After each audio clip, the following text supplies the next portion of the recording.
It was a chilly October afternoon in 1994 when the serene town of Renton, Washington, would be forever scarred by an unimaginable tragedy.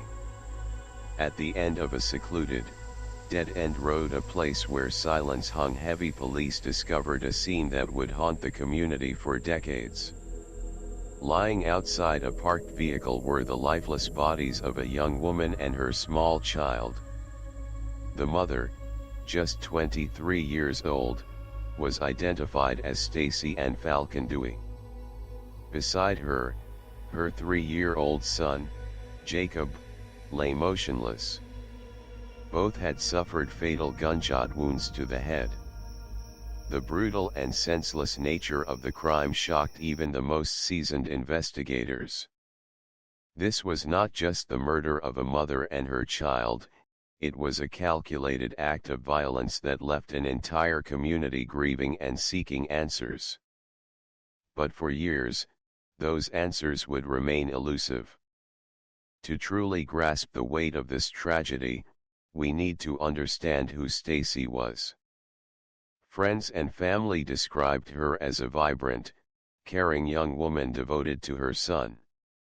At just 23, she was balancing the joys and challenges of young motherhood.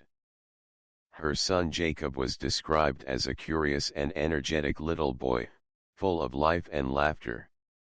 Together, they were inseparable.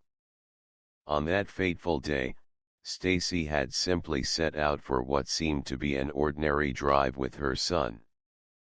But fate had a different, darker plan. When police arrived at the scene, the details were grim. Stacy's car was parked haphazardly, as if she had been caught off guard. There were no immediate signs of robbery or struggle, but the fatal gunshot wounds told a clear and chilling story. This was a targeted execution. For detectives, the initial investigation was a race against time. Witnesses were interviewed, leads were followed, but none led to a concrete suspect.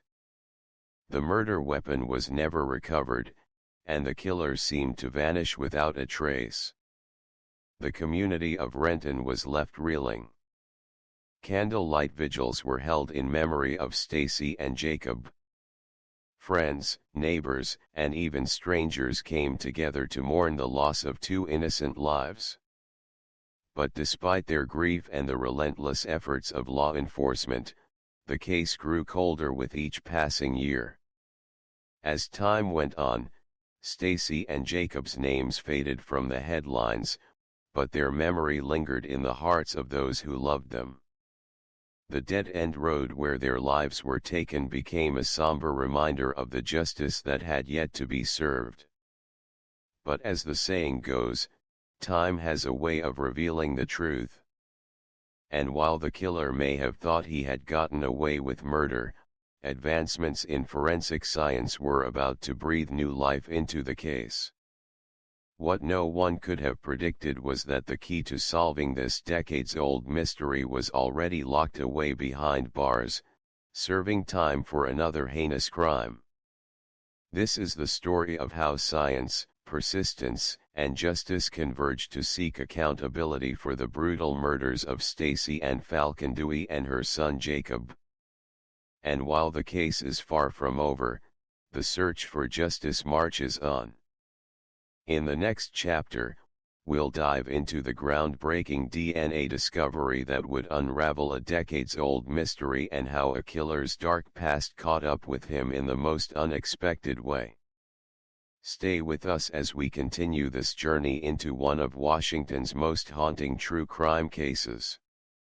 Years turned into decades, and the unsolved murder of Stacy Ann Falcon and her young son Jacob became a cold case, a haunting reminder of justice denied. But science has a way of catching up with those who think they've escaped accountability. By the early 2000s, advancements in forensic technology, particularly in the field of DNA analysis, were revolutionizing criminal investigations. What was once impossible now became possible, connecting suspects to crimes long thought unsolvable. In 2002, 8 years after Stacy and Jacob's tragic deaths, investigators decided to revisit the case. Physical evidence collected from the crime scene had been meticulously preserved, even when leads went cold. Among this evidence was a crucial sample that, at the time of the murders, yielded no viable matches. But now, with improved DNA testing techniques, scientists were able to isolate a genetic profile from an unknown male. The breakthrough was monumental. This was the first solid lead in a case that had baffled detectives for nearly a decade. The DNA was entered into CODIS, the Combined DNA Index System, a national database that stores genetic profiles of convicted criminals and forensic samples from crime scenes. The hope was simple: find a match, find the killer. But at first, there was nothing. No match. The case remained unsolved, though investigators were now armed with a critical piece of evidence that could one day crack the case wide open. As years passed, forensic technology continued to advance. Detectives knew that time was on their side, and so they waited patiently, knowing that one day, the killer might slip up, or that new forensic tools would deliver the justice Stacy and Jacob deserved. That day finally came when advancements in DNA cross-referencing technology allowed for a deeper search into the database. Incredibly, a match was found. The genetic profile from the 1994 crime scene was linked to a man already behind bars. His name was Jerome Frank Jones. Jerome Frank Jones was no stranger to violence. By the time his DNA matched the evidence from the Falcon Dewey case, he was already serving a prison sentence in California for a separate 1995 murder. He was a convicted killer, but until that DNA match, no one had connected him to the cold-blooded murders of Stacy and Jacob. The revelation was both shocking and devastating. How could someone who was already incarcerated for a different murder have evaded justice for so long in this case? For Stacy and Jacob's family, the news was bittersweet.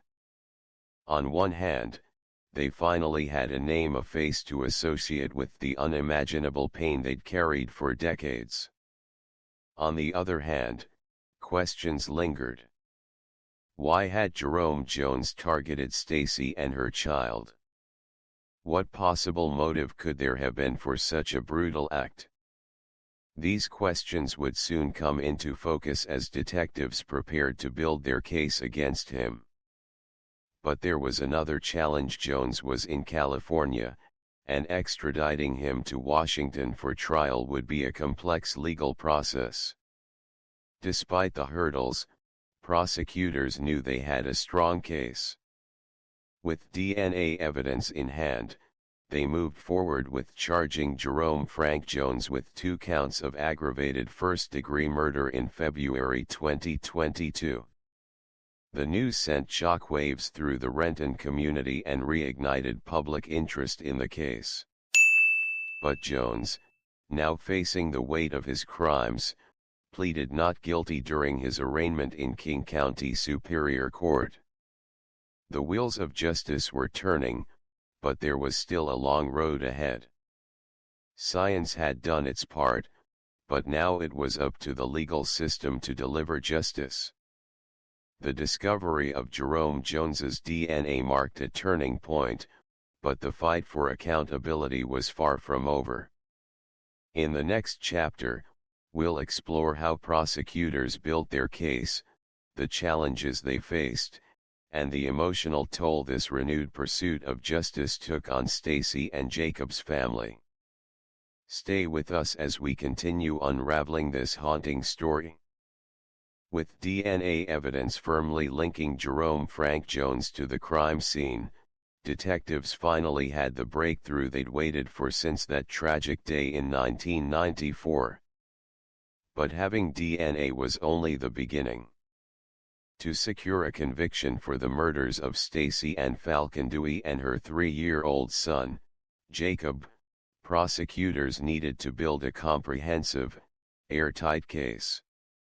In criminal cases, DNA evidence is often called the gold standard, but it's rarely enough on its own to secure a conviction.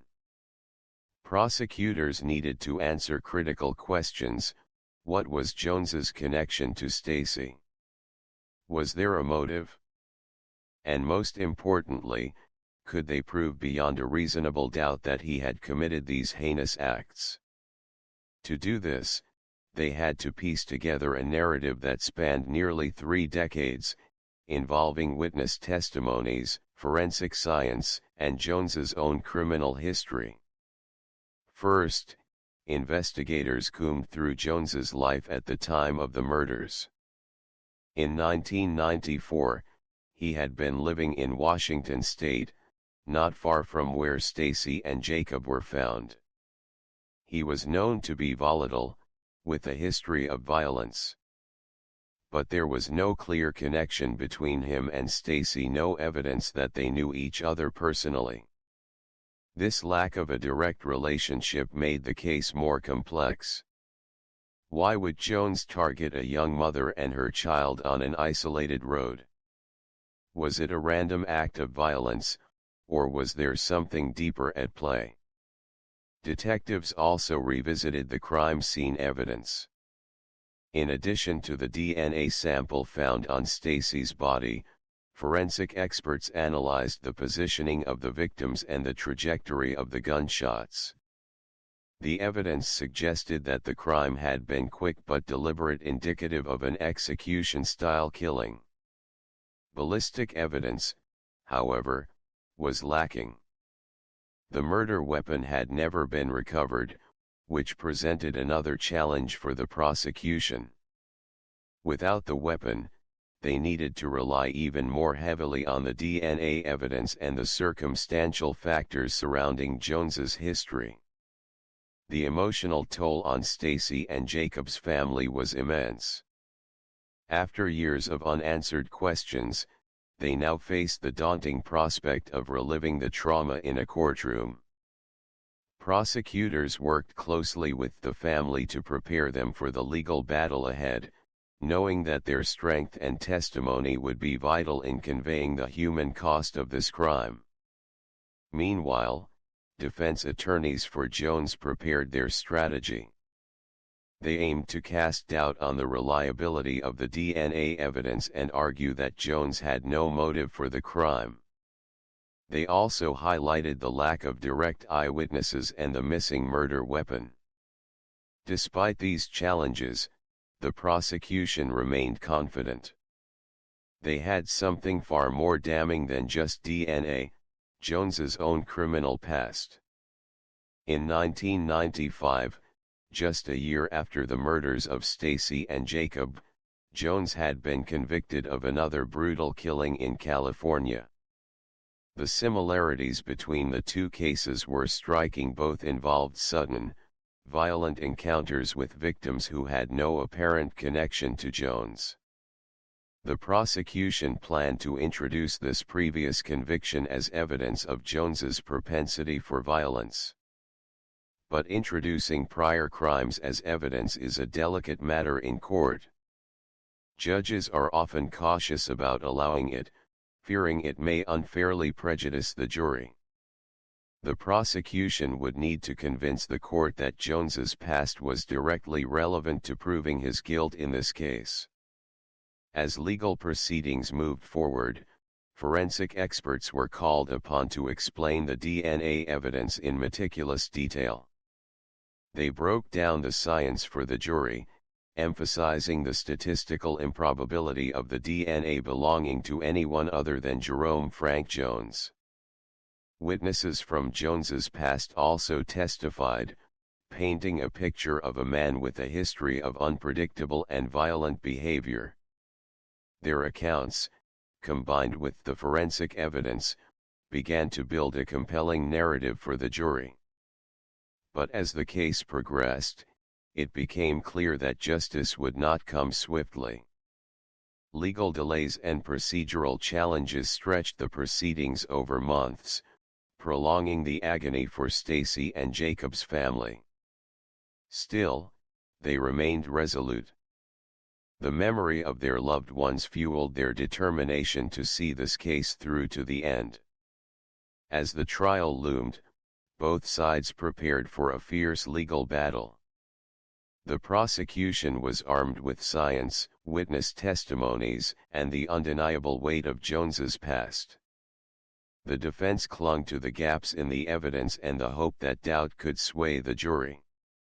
The stage was set for a courtroom showdown that would determine whether Stacy and Jacob's family would finally see justice served. In the next chapter, we'll take you inside the courtroom, where the prosecution and defense face off in a battle for truth and accountability. The outcome would hinge on one question: would the jury believe that science, persistence, and justice had finally caught up with the killer? After decades of questions and heartbreak, the case of Stacy Ann Falcon and her son Jacob finally arrived in court. The people of Renton, Washington, watched anxiously as Jerome Frank Jones, a convicted killer with a violent past, faced 2 counts of aggravated first-degree murder. The trial promised to be a grueling test of justice, pitting forensic science and witness testimonies against doubt and legal maneuvering. The stakes couldn't have been higher for the prosecution or for Stacy and Jacob's grieving family. As the trial commenced, the prosecution opened with a stark and sobering narrative. They painted a vivid picture of a serene October day that turned into a nightmare when Stacy and Jacob were mercilessly gunned down on a quiet, dead-end road. The lead prosecutor, confident and composed, emphasized one critical piece of evidence: the DNA found on Stacy's body, a genetic match to Jerome Frank Jones. This, they argued, was irrefutable proof linking him to the crime scene. The defense, however, was quick to challenge this narrative. They asserted that DNA alone was not enough to prove guilt beyond a reasonable doubt. With no eyewitnesses and no murder weapon, the defense argued that the prosecution's case was built on shaky ground. The trial hinged on expert testimony, and the prosecution called upon forensic scientists to break down the DNA evidence for the jury. In painstaking detail, they explained how the sample was collected, preserved, and analyzed. The odds of the DNA belonging to anyone other than Jones were astronomical. The defense countered with their own forensic expert, who attempted to cast doubt on the integrity of the evidence. They raised concerns about possible contamination and the chain of custody, hoping to sow seeds of doubt in the minds of the jury.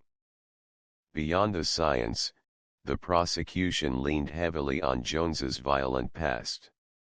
They introduced evidence of his 1995 murder conviction in California, arguing that it demonstrated a pattern of behavior: a man prone to sudden, brutal acts of violence. The defense fiercely objected, claiming this was prejudicial and irrelevant to the current case. After a heated debate, the judge allowed the evidence, ruling that it provided crucial context for understanding Jones's character and potential motive. The prosecution seized this opportunity, calling witnesses who had known Jones during his time in Washington. They described a man who was unpredictable, volatile, and capable of extreme violence. Perhaps the most heart-wrenching moments of the trial came when Stacy and Jacob's family members took the stand. Their testimonies were raw and emotional, painting a picture of a loving mother and a joyful, curious little boy whose lives were cut tragically short. The weight of their grief was palpable in the courtroom, and their words left a profound impact on the jury.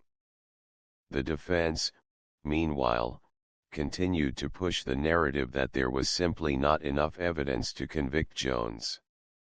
They highlighted the lack of motive, suggesting that it made no sense for him to have targeted Stacy and Jacob. But the prosecution countered with a chilling argument: sometimes, violence has no reason. Sometimes, monsters don't need a motive. After weeks of testimony, closing arguments were delivered. The prosecution implored the jury to follow the science and the evidence, to see through the defense's attempts to muddy the waters, and to deliver justice for Stacy and Jacob. The defense, in their final plea, urged the jury to remember the burden of proof. They claimed the prosecution had not met that burden and that reasonable doubt lingered. The fate of the case now rested in the hands of 12 jurors. The jury deliberation was tense and painstaking. Hours turned into days as they weighed the evidence, the testimonies, and the heavy responsibility placed upon them. Outside the courthouse, reporters and members of the community gathered, waiting anxiously for a verdict. Finally, after 3 agonizing days, the jury returned. The foreperson stood, the room silent except for the shuffling of papers and the pounding hearts of those in attendance. The verdict was read aloud: guilty on both counts of aggravated first-degree murder. A wave of emotion swept through the courtroom. Stacy and Jacob's family clung to one another, tears streaming down their faces. Justice, long delayed, had finally arrived. But even in this moment of accountability, the loss remained immeasurable. No verdict could bring back Stacy and Jacob or erase the pain of their absence. As Jones was led away in handcuffs, the community of Renton could finally begin to heal, knowing that the man responsible for this unthinkable tragedy had been held accountable. In the next chapter, we'll explore the aftermath of the trial, the impact on the Falcon-Dewey family, and the larger implications of this case. Stay with us as we continue this journey into a story of heartbreak, resilience, and justice.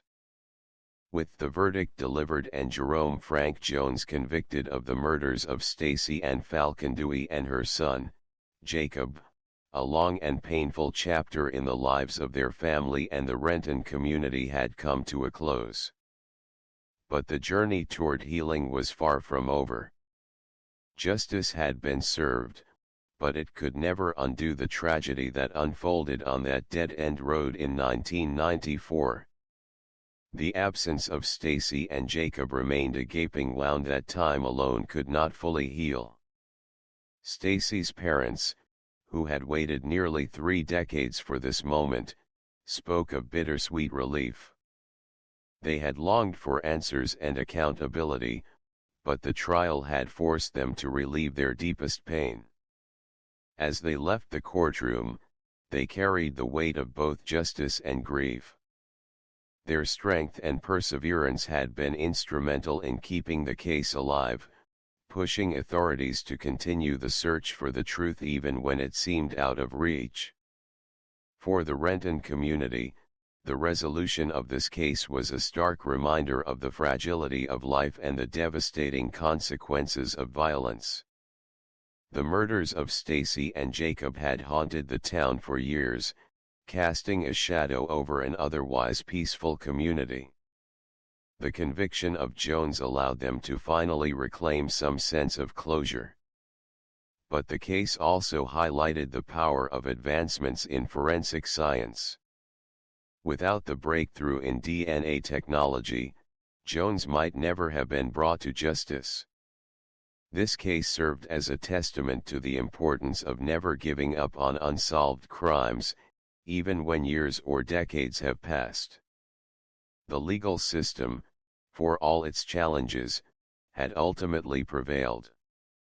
The dedication of investigators, prosecutors, and forensic experts had made it possible to hold Jones accountable. Their work ensured that Stacy and Jacob's voices were not silenced by time. Yet the story also raised troubling questions: how many other cases remain unsolved, their perpetrators walking free? How many families are still waiting for justice?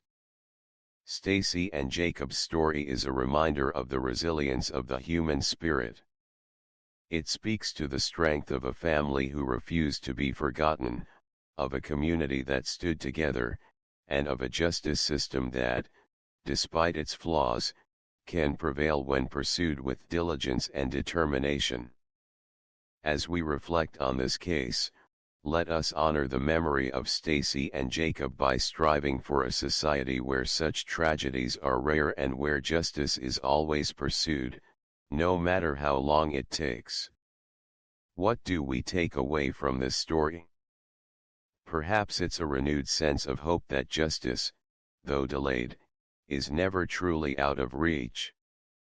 Or perhaps it's a reminder to cherish those we love and stand together against violence and injustice. Whatever your thoughts may be, I encourage you to reflect on this case and share your perspective in the comments below. If this story moved you, please consider supporting this channel by liking this video and sharing it with others who may find it meaningful.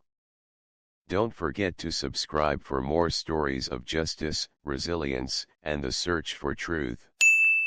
Thank you for being part of this journey. Stay safe, and I'll see you in the next video.